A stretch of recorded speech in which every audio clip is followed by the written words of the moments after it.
So Simone, thank you very much for making time to share your insights into the future of leadership. But before we walk into the future, can you tell us a little bit about your own background? Where did you grow up? So I grew up in Pretoria, and we spent, although we lived there, we spent a lot of our childhood moving around Zimbabwe and Zambia and Botswana.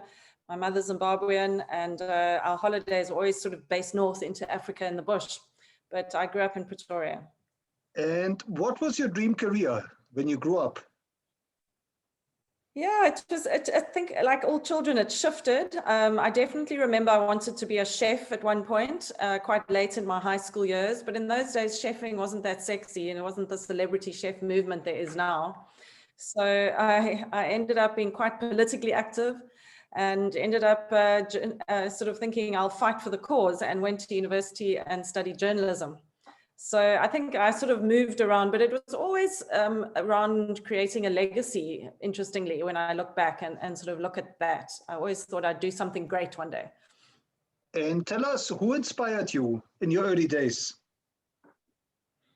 It's hard to say who inspired me. I think observing my father as an entrepreneur and him sort of achieving his dreams all across Africa. He had businesses, and it was a real serial entrepreneur. I guess I really admired his spirit and his bravery and the freedom that he kind of bought himself. So rather than pinpointing one thing, I think it was a lifestyle perhaps that inspired me, and the desire to travel. It's something that I've always loved to do, and go on adventures. So what attracted you to the world of gin?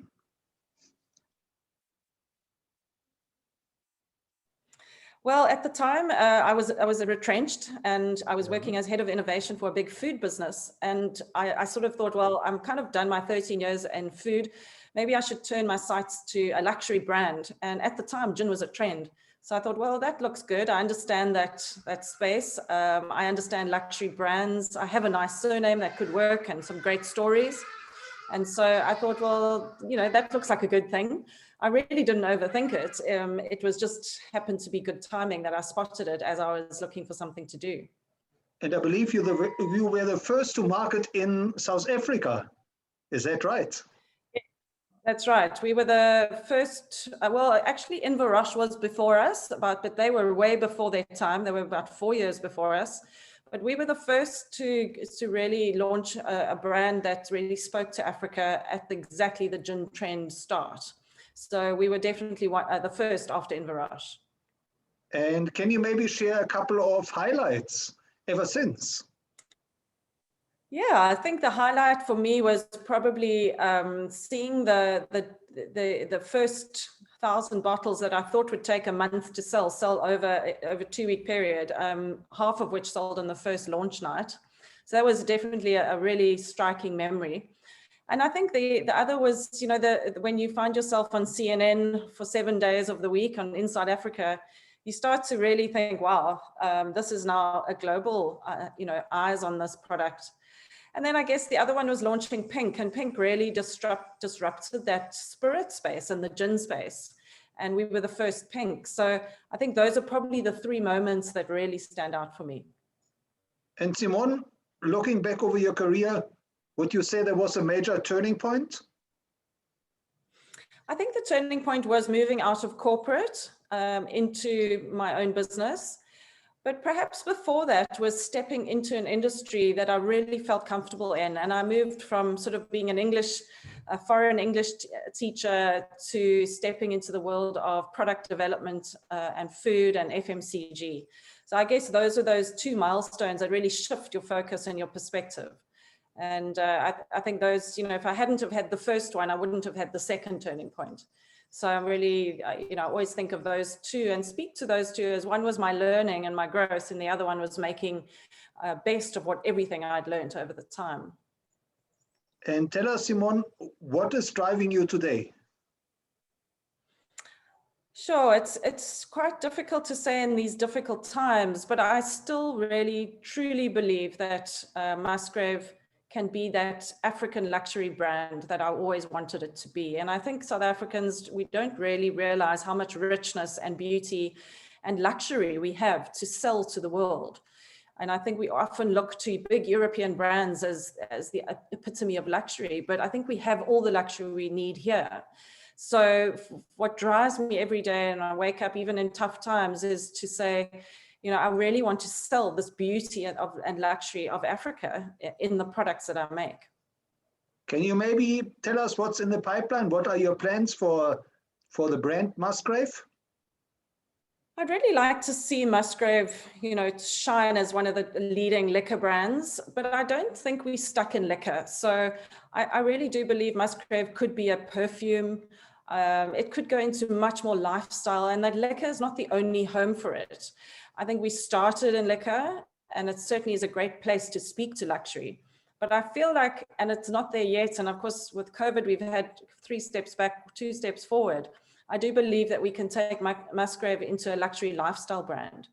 And, you know, there might be some of those innovations coming up as we survive this tough time. Right. Now, Simone, looking into the future, and I know it's a big question, but what does the future of leadership mean to you? I think leadership has really changed within the last 18 months. For me, it has always been to inspire. And, you know, I always say I'm quite a generalist. I'm not really a specialist in anything. I love to put specialists around me, but what I can do is inspire and get my staff and my consumers excited. And for me, that's leadership, is if I can take someone on the journey into the future, then they will follow me and support me and buy into our messaging and our brand. So that's, for me, that's the people I follow, and that's who I would like to be, is a leader, literally, and take people into the future. And tell us, Simone, what have you learned from your own journey that you consider most important for building and empowering future leaders?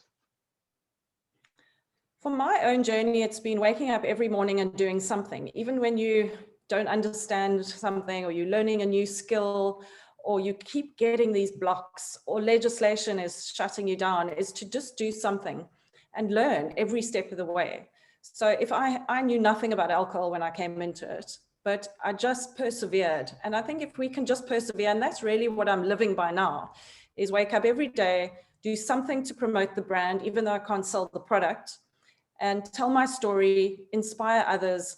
And every single day, I think that's what I try and do. And if you are a leader, that is what people are looking to you for. They want to see that our leaders are taking us forward. They're getting up, they're putting a brave face on, and they're challenging what's out there so that we can continue.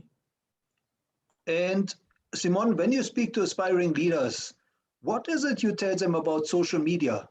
How should they navigate social media to build their own brand?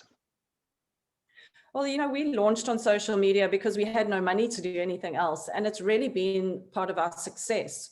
We've gained a very strong following and loyal followers who really want to see our journey. So I think social media can be so dangerous, but it can be so, so powerful. And always, I've tried to be honest and true.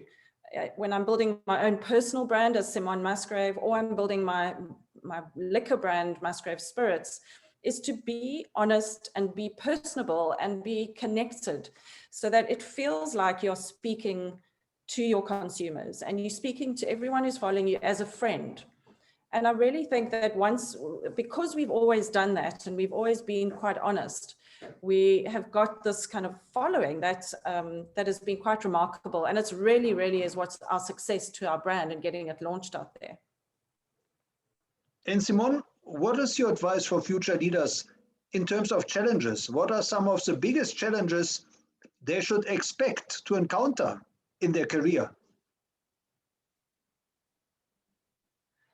Of course, it's got to be failure. And, you know, at the moment, I'm really experiencing that in some ways for the first time. You know, Musgrave has just started off strong. It's been successful. We hit the trend at the right time. We disrupted and people responded. Pink was the first, and we've had all these massive successes. it's really, really tough at the moment to not be able to grow our business and actually be knocked down and knocked down. So I think the challenges are to see failure for what it is, to respond to it and not let it pull you down and let it stop your journey. And, you know, entrepreneurs don't love failure. We're very hard on ourselves.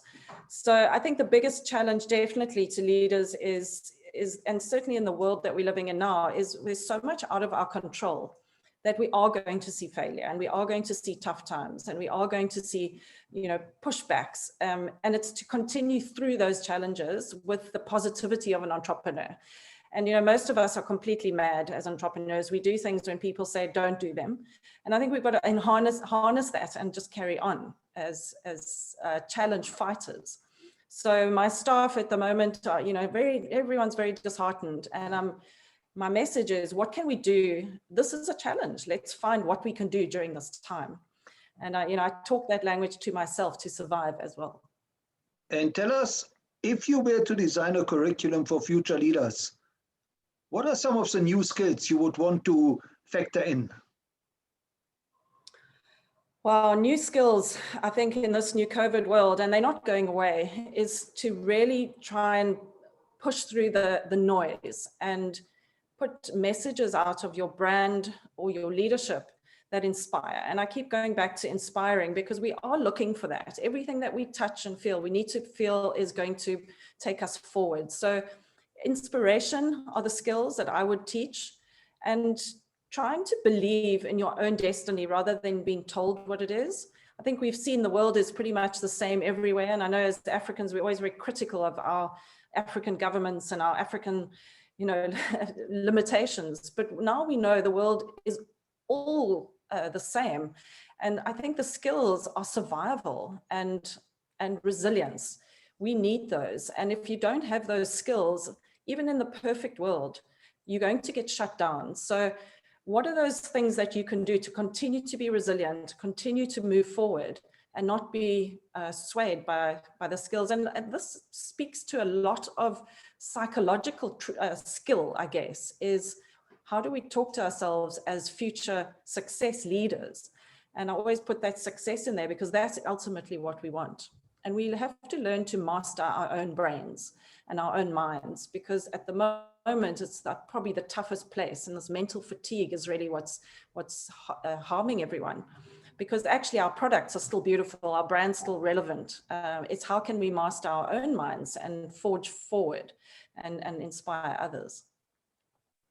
Now, Simone, as a mentor to future leaders, can you maybe share a success story or two where you mentored an upcoming leader and that person took your advice to heart?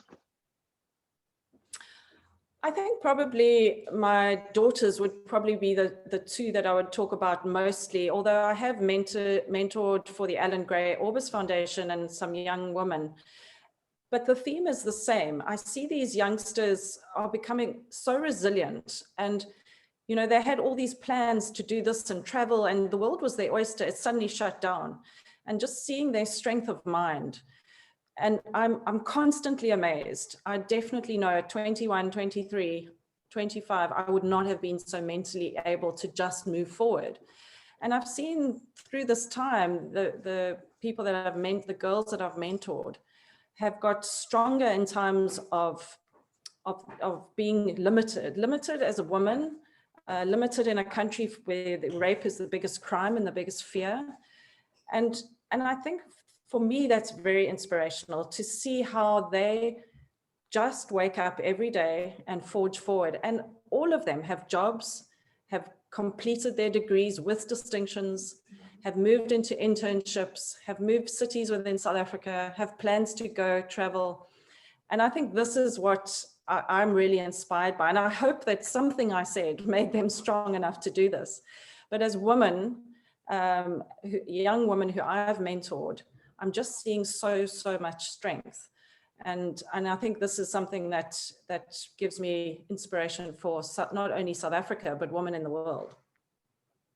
And Simone, looking back over your leadership journey and maybe your learning journey, who are the kind of role models that you would recommend future leaders should study and learn from? For me, I've had really inspirational people who have been my bosses or my CEOs. And I think for me, I've always listened and learned. So I have a degree that's completely irrelevant to what I'm doing now. But my degrees, I always talk about my degrees in the workplace. They're not official degrees, but I've listened and I've learned. And so for me, if I hadn't have had my years in corporate, I could not do what I'm doing now.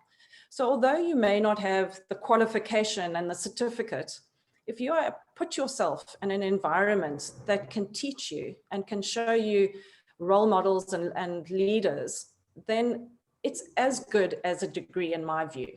I say there's the language of retail that I couldn't study at university. I had to be in the corporate to learn that. There's language of brand and product development that I couldn't have learned in a university. So I would say that, yes, you've got to get your education and absolutely critical, but where do you put yourself after that? And to me, that's been my biggest learning and my biggest study has been within my jobs and my opportunities that people have given me. Now, Simone, how can our listeners reach out to you and where can they follow you? So LinkedIn is a great place. I respond to LinkedIn as soon as I get messages. Obviously, you can go onto our website and you can message me, simone@musgravespirits.com. I will reply to you very quickly. And really just to open a conversation with me. I always love to learn about other businesses, other opportunities, and give some insight where I can. I'm also a member of Entrepreneurs Organization, which has really been my survival. And reaching out to places like that is where we act as mentors within Entrepreneurs Organization to mentor you. And I would be very happy for anyone to reach out. And thank you. And tell us, is there, last but not least, is there one piece of advice that you would really like to convey to future leaders that they should implement in their own lives? Be brave. Bravery has been my biggest success. To wake up and when someone says you can't do it, well, you can listen to them, but try do it anyway. And that bravery and holding onto your dream and never let anyone tell you you can't have that dream. That has been my success all the way through. And, people extremely close to me said, oh, Simone, never touch the alcohol business. It's terrible. Well, I wanted to, so I carried on. And I think for me, that is, if you take away anything today, it's just follow your dream. And it sounds so cliched, but it really is true. And be brave in the face of all the naysayers, because if you have that dream, you will make it work. Well, Simone, thank you so much for sharing your insights and your wisdom into the future of leadership and reminding us that being brave and mastering our own minds are key to success in this new world. Thank you.